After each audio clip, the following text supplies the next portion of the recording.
Glória a Deus, louvado seja o nome do Senhor, queridos. Eu quero hoje falar sobre um assunto bem interessante, algo que está ao alcance de todos nós, cuja temática, querido, eu espero que o Espírito Santo possa nos conduzir nessa breve, reflexão e com certeza vai servir de grande utilidade para a nossa vida, ok? Então eu quero que você pegue aí a sua Bíblia, tá bom? Quero que você manuseie ela aí, tá? Não quero que ela fique no seu braço aí, nas suas pernas. Eu quero que a gente manuseie essa palavra. A palavra de Deus foi escrita para o nosso manuseio, tá? Para que a gente possa estar meditando nessa palavra dia e noite para alimentar a nossa alma, tá? E enfraquecer essa nossa velha natureza. Aleluia. Por que eu digo isso, querido?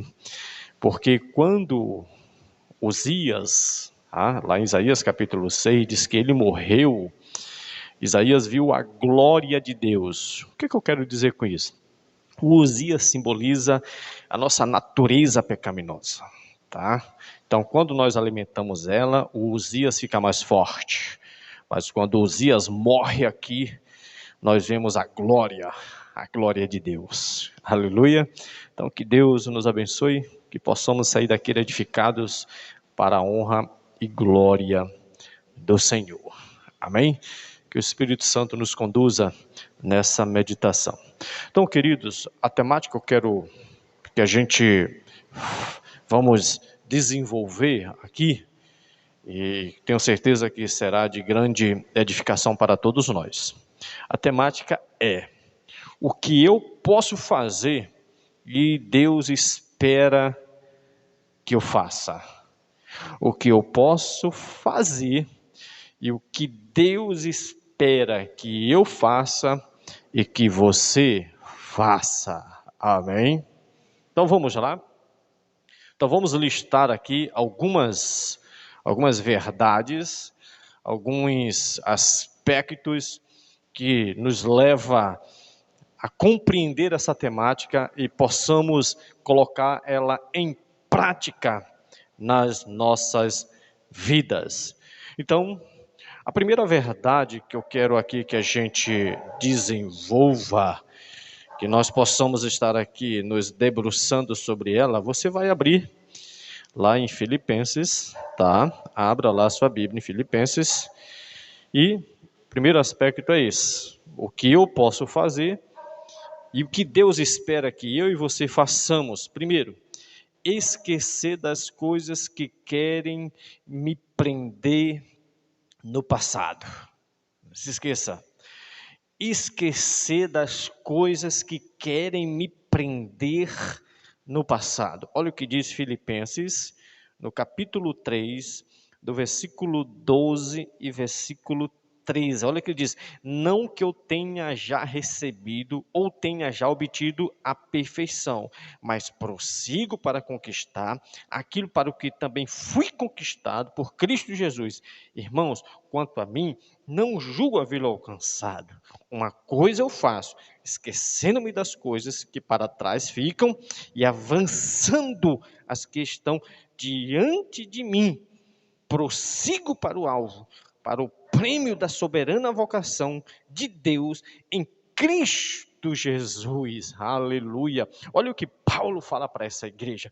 Ele se esquece das coisas para trás, porque tem pessoas, querido, que infelizmente elas querem viver do passado. Passado nos escraviza, passado pode manchar o meu presente e pode condenar o meu futuro. Então, uma coisa que você pode fazer, que todos nós podemos fazer, é não nos deixar que o passado nos prenda. Nós estamos vivendo no presente, estamos avançando para o futuro, e o passado não pode servir como um empecilho para que eu possa prosseguir em frente. Como diz Jeremias em Lamentações, quero trazer à memória aquilo que me dá esperança, mas tem pessoas que somente só querem trazer aquilo que traz escravidão, que traz sofrimento, que traz solidão. Eu devo prosseguir para o alvo. Eu não posso deixar que o passado me prenda. Talvez você ainda não conseguiu realizar nada, ainda não conseguiu chegar em lugar nenhum, porque você está preso ao seu passado e você precisa dar um basta no seu passado. Ninguém vive de passado, querido. O passado já está dizendo, ficou para trás, o que importa é o hoje e daqui para frente. Então não deixe o passado estragar o seu futuro. Então não se deixe se prender pelas coisas do passado. E isso eu e você podemos fazer. O que eu posso fazer e Deus espera que eu faça? Que eu possa fazer morrer a minha velha natureza. Isso você pode fazer. Isso eu posso fazer. Isso Deus espera que eu faça. Matar a minha velha natureza, que a cada dia ela quer me sufocar. Ela quer me sufocar. Se você ler lá em Colossenses capítulo 3, versículo 5, Paulo fala para aquela igreja, dizendo assim, ó, fazei morrer a sua velha natureza, e o verbo morrer tem um significado de necrose, quer dizer, necrotério. Eu devo levar a minha velha natureza para o cemitério e enterrar, e ter uma nova vida em Cristo Jesus. Querido, é algo que Deus espera e Deus sabe que eu posso fazer. Quantas pessoas estão presas em pornografia? Quantas pessoas estão presas em compras para satisfazer a sua natureza e compra sem usar, sem ter utilidade? Quantas casas de cristãos estão abarrotadas de coisas e eles não conseguem usar porque são descontroláveis. A sua natureza pede para comprar, para ter, e quando tem, não usa, e nem se torna uma pessoa generosa, nem para a obra e nem para as pessoas ao seu redor. Então isso você pode fazer morrer, querido, a sua velha natureza, e Deus espera isso de nós. Terceiro, eu posso controlar o meu temperamento. Isso Deus espera que eu faça e que todos nós possamos fazer. E é algo que eu posso fazer, controlar o meu temperamento. Tem pessoas que dizem assim, eu nasci assim e eu vou morrer assim, ninguém me muda. Tá bom, Maria Gabriela? Querido, Deus nos diz na sua palavra que nós podemos mudar o nosso temperamento, nós podemos ter uma nova atitude de vida. O maior exemplo disso é o apóstolo Pedro. A palavra de Deus nos mostra ali que era um homem que tinha um temperamento muito ríspido, pavio curto. Mas quando ele começou a andar com Jesus, o seu temperamento foi mudado e aquele homem se tornou como uma pomba simples nas mãos do Senhor Jesus. O teu temperamento, ele vai mudar quando você começar a andar com o Senhor Jesus. Você terá uma vida completamente transformada. A Bíblia diz em Tiago, capítulo 1, versículo 19, ele diz, amados irmãos, sejam prontos para ouvir, tardio para falar, tardio para se irar, porque a ira do homem não produz a justiça de Deus. Você percebe, querida, que às vezes quando nós estamos irados, quando nós estamos com esse tipo de temperamento, sabe, esquentado, como micro-ondas que esquenta rápido, nós fazemos muito estrago ao nosso redor, nós ferimos muitas pessoas, nós magoamos, nós quebramos certos relacionamentos, porque nós ficamos com esse jargão de que eu não consigo controlar. Querido, passe a se submeter à vontade de Deus. A Bíblia diz que aquele que se submete à vontade de Deus, o Senhor concede a sua graça.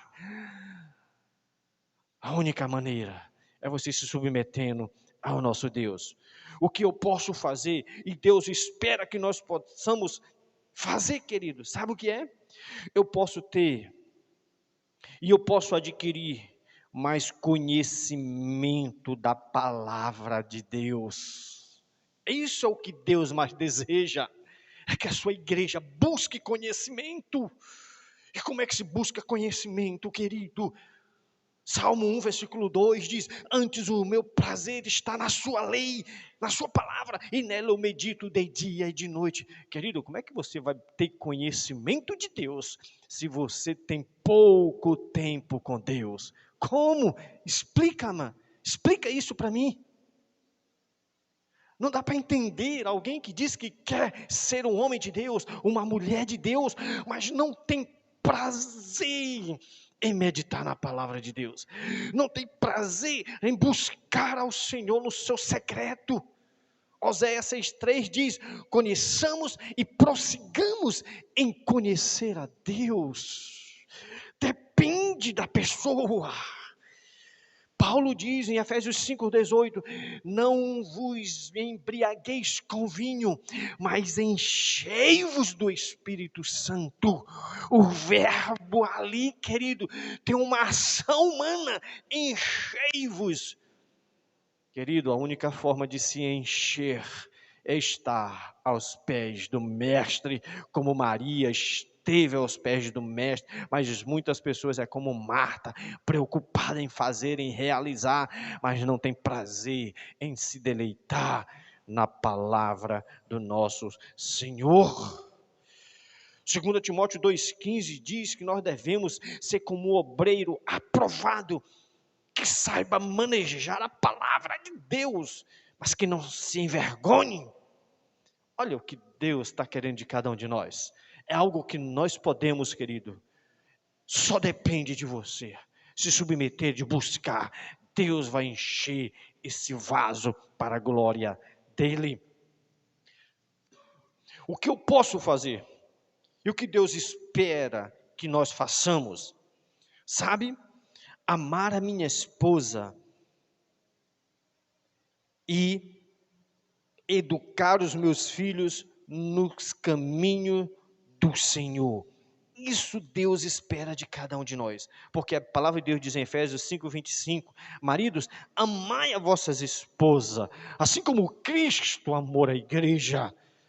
Querido, quantas mulheres mal amadas dentro das igrejas, homens truculentos, homens perversos, homens que maltratam as suas esposas, mulheres amarguradas dentro das igrejas, mulheres com uma carga tão grande por falta de um homem valoroso, de um homem de Deus que a ame, que a valorize. Muitos homens aí, infelizmente, valorizam mais as mulheres de fora, elogiam mais as mulheres de fora e deixam de elogiar a sua mulher dentro de casa. Como é que pode um negócio desse?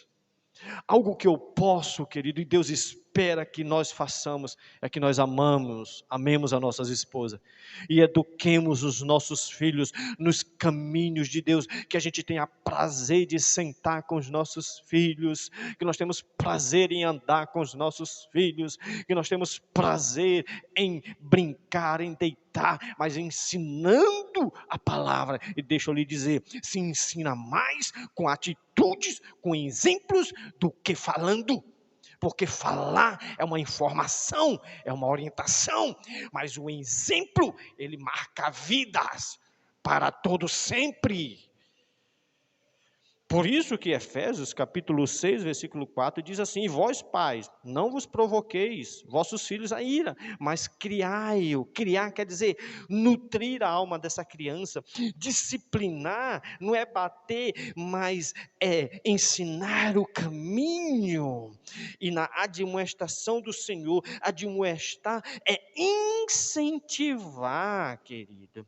A instrução do pai deve estar de acordo com a palavra de Deus. Você é um espelho para o seu filho. E o seu filho espera de você um homem e uma mulher de Deus exemplar. E nós podemos fazer isso. Deus espera que nós possamos fazer isso. Amar a nossa família, amar a minha esposa e educar os meus filhos no caminho do Senhor. O que eu posso fazer e Deus espera que nós façamos, querido? Eu posso ser fiel à sã doutrina do Senhor. Deus espera isso de cada um dos seus filhos, que nós sejamos fiel à sã doutrina. Não possamos adulterar a palavra de Deus. Não possamos, ó Deus, inventar muletas para que assim possamos agregar muitas pessoas dentro de um salão. Não. O povo só precisa da palavra. O povo só precisa da palavra. Não precisa de invencionismo, mas precisa que o varão, que o obreiro, que o líder seja fiel à sã doutrina. Olha o que Paulo diz em 2 Timóteo 4:7, combati o bom combate, completei a carreira, mas guardei a fé, fui fiel à sã doutrina, não me corrompi com métodos humanos, eu fui fiel à palavra, na doutrina dos apóstolos, eu perseverei no ensino de Deus. Não criei artimanhas, métodos humanos, não, eu fui fiel à palavra. E isso é o que Deus espera de cada um de nós, querido. E para encerrar, o que eu posso fazer, e Deus espera que nós façamos, eu posso ser um bom testemunho, um padrão a ser imitado. 1 Coríntios 11:1, Paulo diz, sede meus imitadores, como eu sou de Cristo. Querido, quem era Paulo? Perseguidor, matador, agora se torna um padrão, um modelo a ser seguido. Deus nos comissiona, Deus nos chama para que nós sejamos um modelo para esse mundo corrompido e perverso aonde nós habitamos. É isso que Deus espera de cada um de nós. De um jovem para ser padrão, ser santo, ser puro, ser fiel, não se prostituir, mas ser fiel ao seu Deus. É isso que o Senhor espera de cada um de nós. E Ele sabe que nós podemos fazer isso, porque homens do passado fizeram isso. E a palavra do Senhor nos diz em Mateus 5,16, assim brilha a vossa luz, para que os homens da terra vejam e glorifiquem o Pai de vocês. Deus nos chamou para ser luz neste mundo, um exemplo nesse mundo, para que o nome dEle seja glorificado. Olha o que diz Tito, capítulo 2, versículo 7 e 8. Torna-te pessoalmente padrão de boas obras. No ensino, mostra integridade, reverência, linguagem sadia, irrepreensível, para que o adversário seja envergonhado, não tendo indignidade nenhuma que dizer a nosso respeito. Fala de modelo, padrão. Isso Deus espera que nós façamos. E é algo que é possível fazer. Ser exemplo, ser modelo. Como Daniel foi levado para a Babilônia, mas não se corrompeu, não se deixou se levar pelas iguarias do rei. Como José, que foi vendido, foi para o Egito, mas não se deixou se prostituir, se deixou se levar pelas coisas daquela nação. Foi um exemplo, foi um modelo.